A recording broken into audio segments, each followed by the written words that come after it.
Cumprimentamos a todos com a paz do nosso Senhor Jesus Cristo. Estamos aqui para mais uma videoaula da Escola Bíblica Dominical da Igreja Assembleia de Deus, Ministério Belém, em Pindamonhangaba.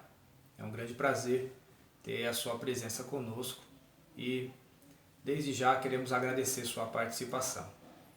Nós temos um canal no YouTube, AD Belém Pinda EBD, tudo junto. Você pode acessar e lá você encontrará outras aulas da escola dominical.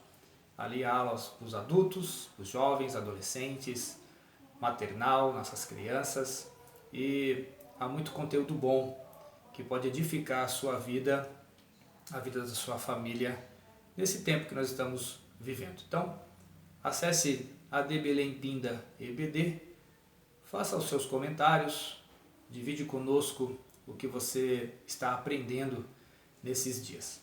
Pois bem, nós estaremos falando hoje sobre a arte de permanecer casado. A arte de permanecer casado.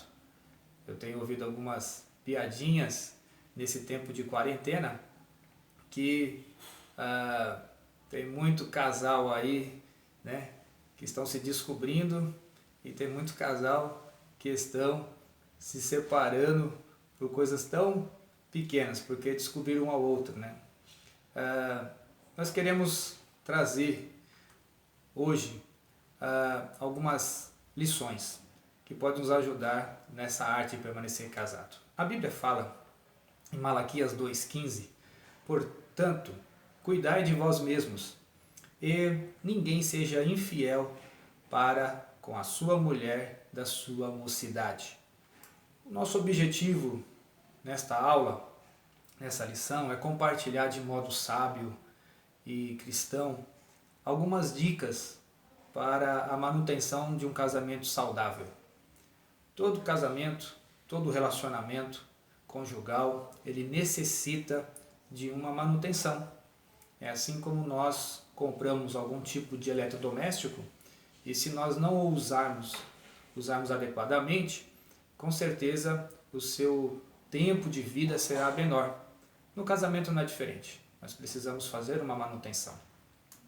É bom saber que o casamento, eles são realizados com a previsão de durarem a vida toda. Quando, no dia da cerimônia do nosso casamento, o que foi que o ancião, que o pastor, que o padre falou? Até que a morte os separe. Então a previsão do casamento é uma previsão para a vida toda. Outra coisa, que para que esse casamento, para que esse relacionamento dure a vida toda, é necessário que haja um esforço, que haja um cuidado, que haja uma dedicação da nossa parte. Eu estou casado há um pouco mais de 21 anos e só foi possível porque houve esforço, dedicação, houve cuidado tanto da minha parte como da parte da minha esposa, Elisângela. Terceiro, nós devemos descobrir e tomar atitudes claras e eficazes para que o casamento seja durável. Não basta apenas saber, eu preciso fazer com que esse casamento se torne um casamento durável, com atitudes que sejam claras e sejam eficazes.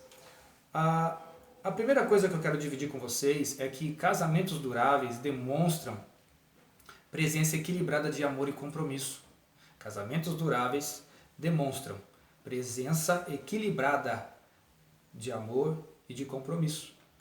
Nós, quando conversamos com pessoas que se separaram, elas normalmente dizem assim, só o compromisso não sustenta a relação. Só um compromisso não sustenta a relação. Mas quando você conversa com pessoas que têm 30, 40, 50 anos de casados, eles vão dizer assim, só o amor também não sustenta a relação. Só o amor também não sustenta a relação. Então nós precisamos entender que as duas coisas são necessárias, o compromisso e o amor. Geralmente, quando nós chegamos diante do altar, no dia da cerimônia, até aquele momento, nós estamos com o tanque de amor, né, ou da paixão, fluindo. É o que a gente mais está carregando naquele momento até o altar. Aí quando chega no altar, o cerimonialista fala assim para você: agora vocês vão fazer os votos, os compromissos. E aí ele passa algumas responsabilidades que nós precisamos cumprir para que o nosso relacionamento se torne, o nosso casamento seja um casamento durável. Eu costumo dizer aos casais com quem me relaciono e dou palestras que muitos casamentos não são casamentos duráveis, são casamentos que se findam por pouco tempo às vezes, porque a gente não entendeu a dinâmica no dia do casamento, no dia da cerimônia. No dia da cerimônia, o que é que nós fazemos ao ir até a igreja? Quando nós vamos até a casa do Senhor, nós estamos indo para receber a bênção de Deus. Você quer a bênção sobre o seu casamento, você quer a bênção sobre o seu relacionamento conjugal. E é por isso que nós fazemos a cerimônia, convidamos testemunhas, convidamos pessoas para participar desse momento. Fato é que nós entramos na igreja separados e quando vamos sair da igreja, nós saímos unidos. Mas quando nós recebemos a bênção do pastor, do padre, do ancião e estamos saindo da igreja de mãos dadas, antes de receber a chuva de arroz sobre a cabeça dos padrinhos, a gente vira para trás e descobre que ao nosso lado ou no meio de nós está Deus. Porque a bênção que eu vim receber no dia do casamento é o próprio Deus. Isso aí. O próprio Deus. Só que quando nós chegamos na porta que nós vamos sair da igreja, a gente fala: Deus, o Senhor pode ficar aqui. Daqui para frente é eu e ela. Daqui para frente é eu e ele. Nós vamos nos resolver. Nós vamos colocar em prática o amor e o compromisso.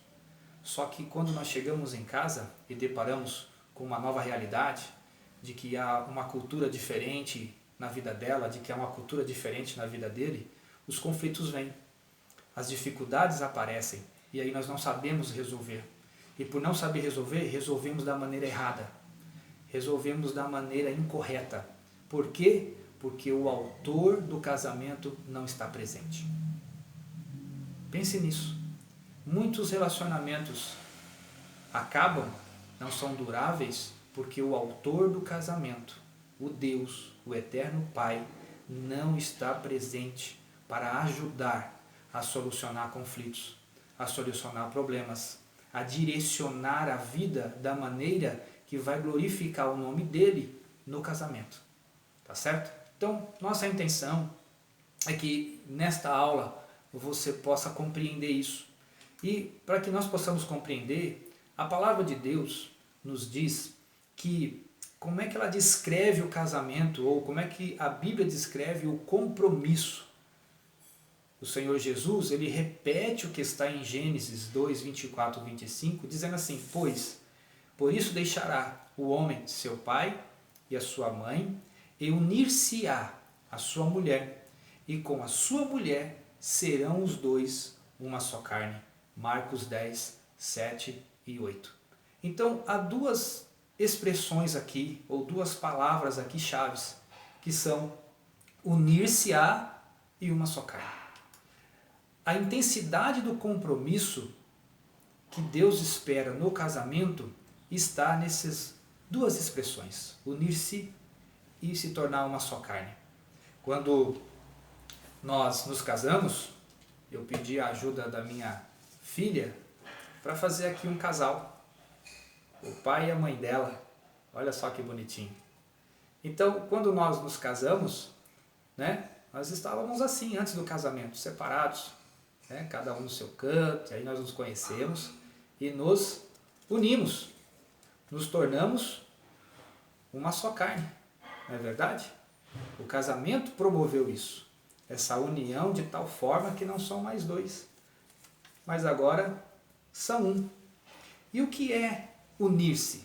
Unir-se tem o significado de um elo forte que jamais será quebrado, envolvendo duas características especiais: lealdade inabalável e amor ativo permanente, que não desiste.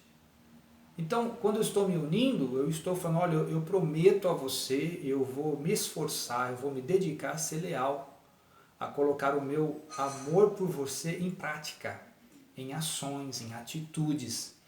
E eu vou fazer isso.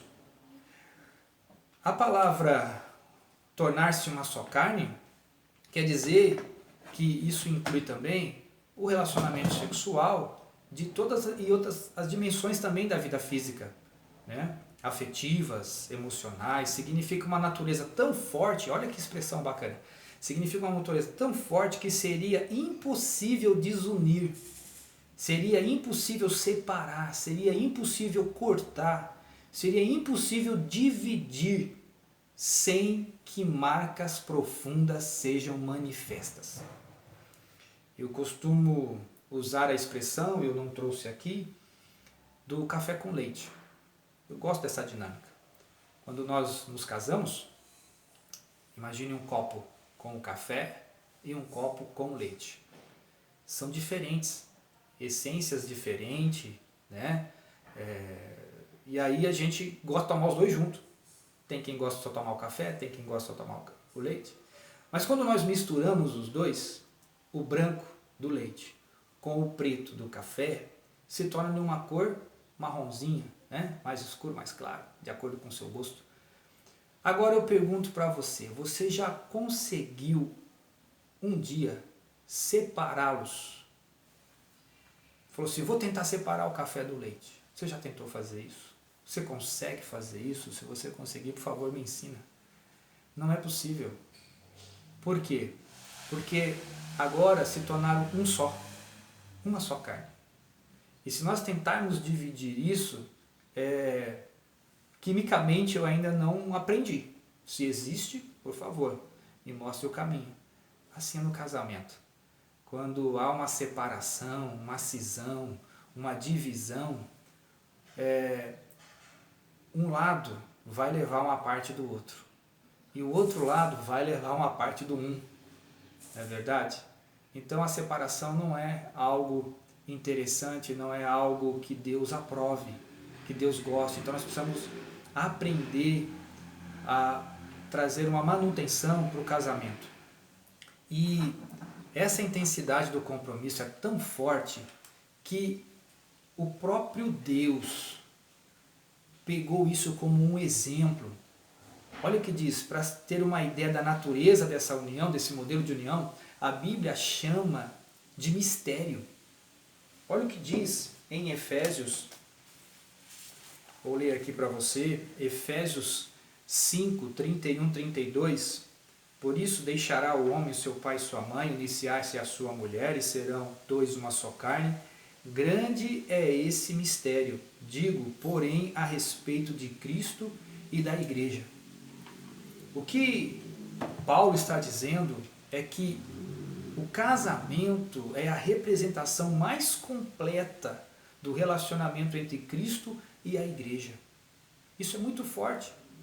Deus usar o papel do casamento, a figura do casamento, para falar assim, olha, é assim que eu enxergo, que eu desejo, que eu vou fazer entre a igreja e Cristo. Nós precisamos estar unidos de tal forma que haja essa representatividade. E quando nós não entendemos isso e optamos pelo caminho da separação, da divisão, lembra? A gente leu agora atrás que a união significa a natureza de uma união tão forte que seria impossível desunir, separar, cortar, dividir, sem que marcas profundas sejam manifestas. Como eu disse, a gente se uniu e se tornou uma só carne, não é mesmo? Agora nós somos um. E no dia que nós resolvemos nos separar, dividirmos, o que será que acontece? É isso que acontece. Marcas profundas vão ser geradas tanto em um como no outro. Vai ficar faltando pedaço. Vai ficar cicatrizes, dores. Ainda que a gente encontre uma outra pessoa, essas marcas, essas cicatrizes, elas são carregadas juntos, são levadas juntos. Então, o que nós podemos fazer para evitar isso? Nós podemos fazer a manutenção do nosso casamento. Um casamento feliz, as intenções, amor e compromisso são consideradas mais valiosas do que as ações. As ações, elas simplesmente se tornam as boas intenções visíveis.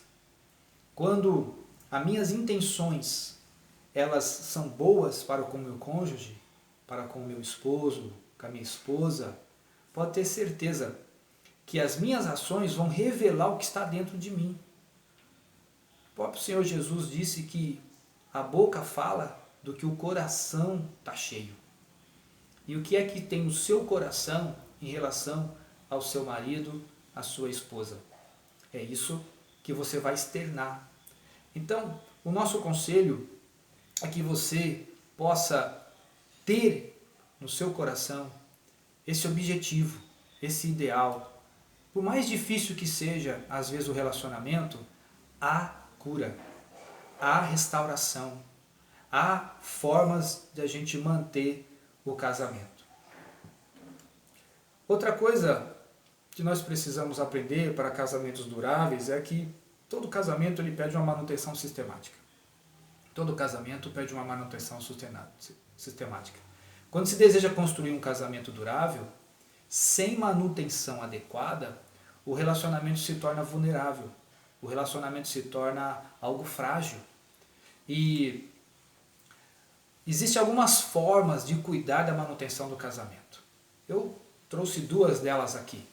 Disposição e capacidade de lidar com conflitos e habilidade de lidar com mudanças necessárias e inevitáveis. Vou repetir. Disposição e capacidade de lidar com os conflitos e habilidade de lidar com as mudanças necessárias e inevitáveis. Vamos ver cada uma delas? Olha só, a disposição de capacidade de lidar com conflitos fala que nós podemos evitar muitos conflitos na disposição de aceitar as diferenças. Lembre-se, a sua esposa, ela veio de uma cultura familiar. O seu esposo veio de outra cultura familiar. E quando nós nos juntamos, quando nós nos tornamos uma só carne, essas culturas vão conflitar, porque são diferenças. Eu estou falando da cultura familiar, mas pense aí em outras coisas que já está, né, quando a gente está noivo, está namorando, a gente esconde.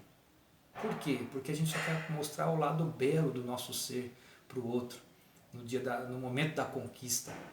Não é verdade? Mas quando a gente casa, não dá para esconder muito tempo. E aí começa a aparecer as diferenças. Então, é necessário que haja uma disposição, que haja um cuidado em lidar com essas diferenças. As nossas diferenças, elas se manifestam na maneira como a gente reage a problemas. Da forma como eu vou reagir aos problemas da vida conjugal diária, vai revelar o quanto eu estou disposto a lidar com essas diferenças.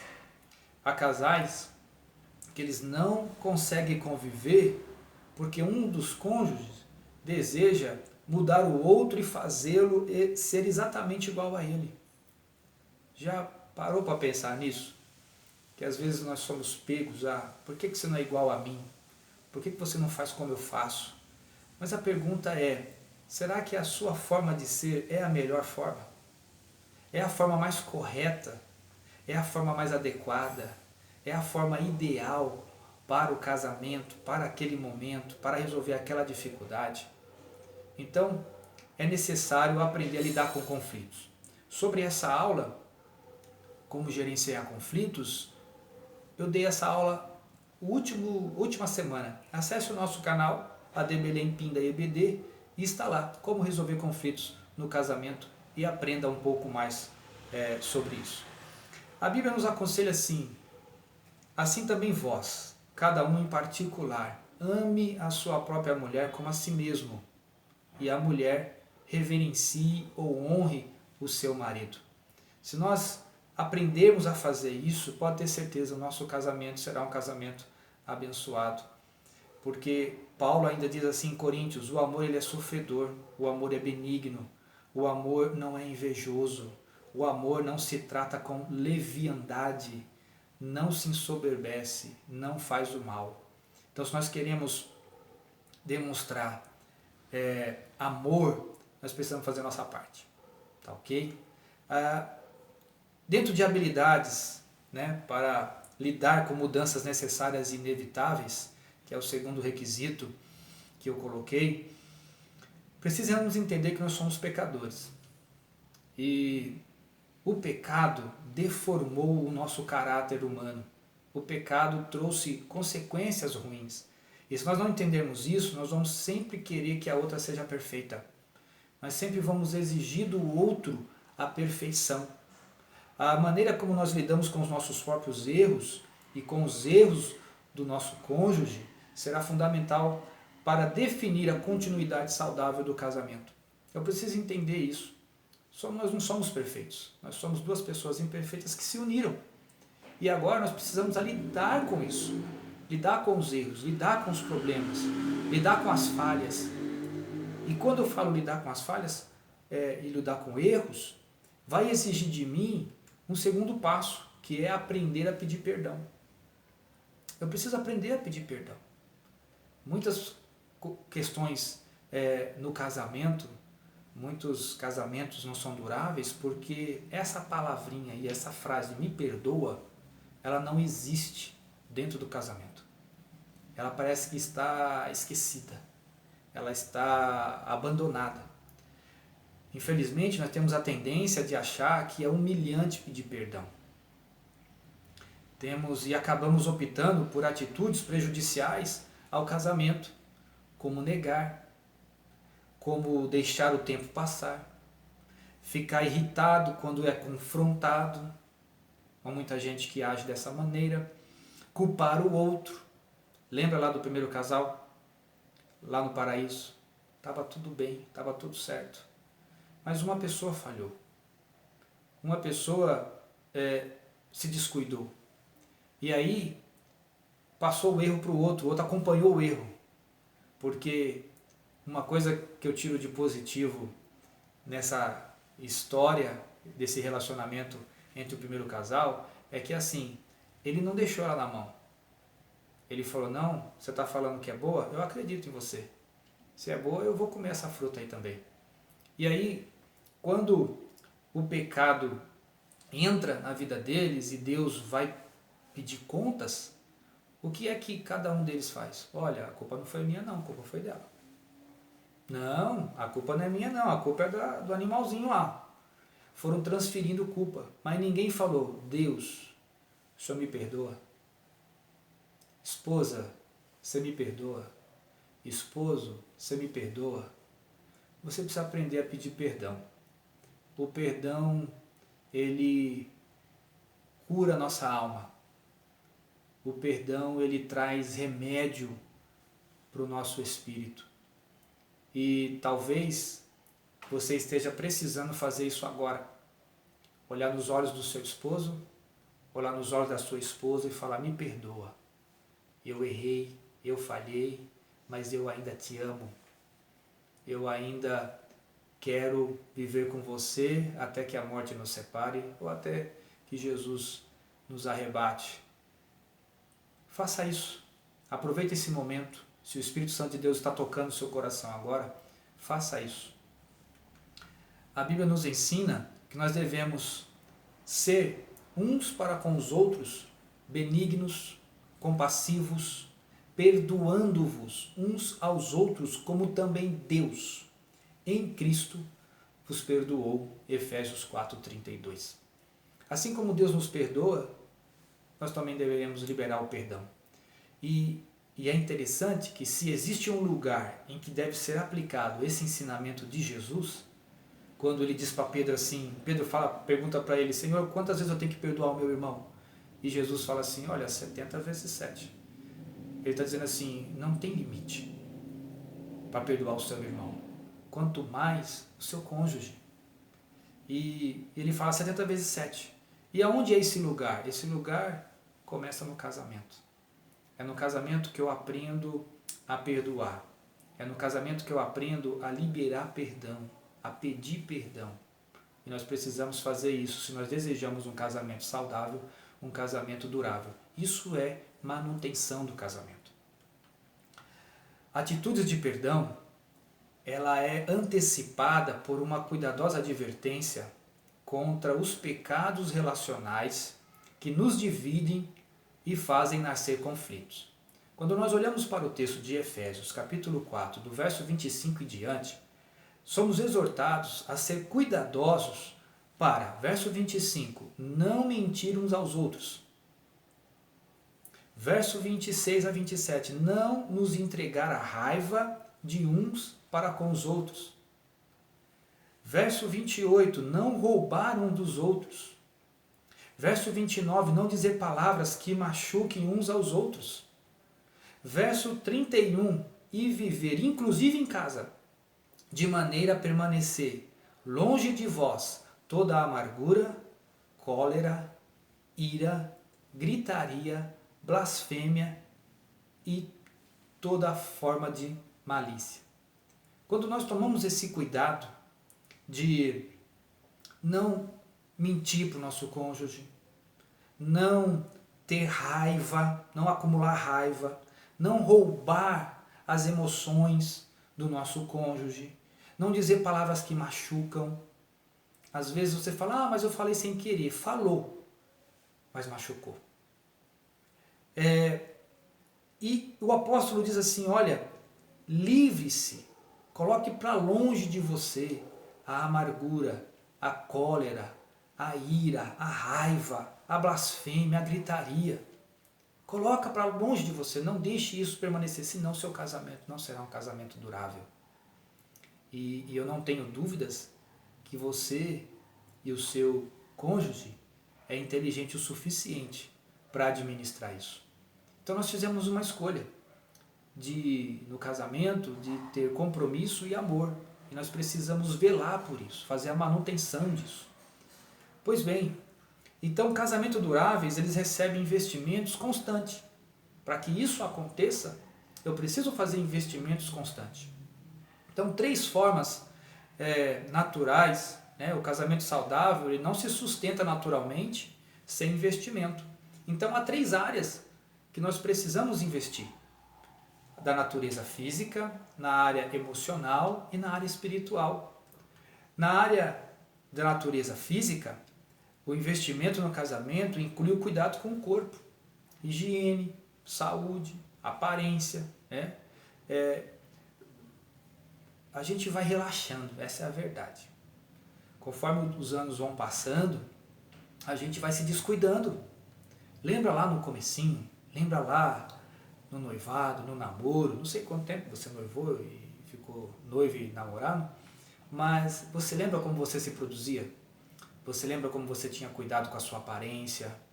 Você lembra do perfume que você colocava para que fosse elogiado, elogiada? Lembra disso? Você lembra que você se alimentava melhor? Você se lembra que você tinha todo um cuidado especial porque você queria receber um elogio, você queria agradar a outra pessoa? Então, e por que a gente abandona isso com o tempo?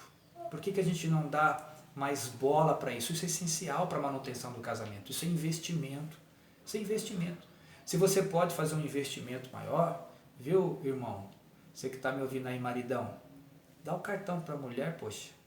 Dá o cartão para ela aí, para ela fazer um penteado legal, de repente lá fazer um dia de spa, se você pode fazer isso, né? Mas invista nela. Invista nela. Esposa, poxa, investe no seu marido também, né? Às vezes está faltando aí fazer um jantar especial, quem sabe uma noite diferente, né? Em casa mesmo, né? Agora estamos em casa, seja criativa, né? A mulher tem uma criatividade incrível, né? Cadê aquela camisola que você usava, que você usou na sua primeira lua de mel, né? Na primeira noite de lua de mel? Por que não pôs mais? Por que fica andando com a camisa do vereador? É terrível, né? Eu sei que essa piada é velha, mas não tem como esquecer dela. Investimento, tá certo? E isso também na área do carinho, do abraço, do beijo, né? Estou falando que não pode tocar as pessoas, não pode tocar as pessoas lá fora, mas dentro de casa você pode, né? Colocar ela no seu ombro, fazer um cafuné, tá certo? Então isso é investimento na área física. Outro investimento na área emocional. Nós podemos investir no casamento também no meio adequado, a questões das emoções, especialmente quando oferecemos ao outro a segurança do nosso amor e compromisso. Quando nós nos casamos, o que nós colocamos um na mão do outro foi o nosso coração, as nossas emoções. E intrinsecamente nós falamos assim, cuida dele para mim, cuida como se fosse seu. Então quando você não entende isso, quando você fala uma palavra ríspida, uma palavra que não veio para edificar, mas veio para destruir a vida do outro, você está ferindo as emoções. Então como é que a gente faz essa manutenção? Cuide do coração da sua esposa, cuide do coração do seu marido, pergunte a ele constantemente o que ele quer, o que ele precisa, tá certo? O que ela precisa. E terceiro, de natureza espiritual, felizes são os casais que oram um pelo outro juntos, que leem a Bíblia, que cultuam juntos, que especialmente são capazes de aplicar os ensinamentos da palavra de Deus nas atitudes diárias do relacionamento conjugal. Não, você não pode descuidar disso. Você precisa estar atento sempre para essa parte. A área espiritual é muito importante, é onde nós vamos conversar com Deus, é onde nós vamos entender os projetos de Deus para a nossa vida conjugal, o que Ele espera de nós. Então nessa lição nós estudamos sobre a arte de permanecer casados, um casamento durável para uma vida toda.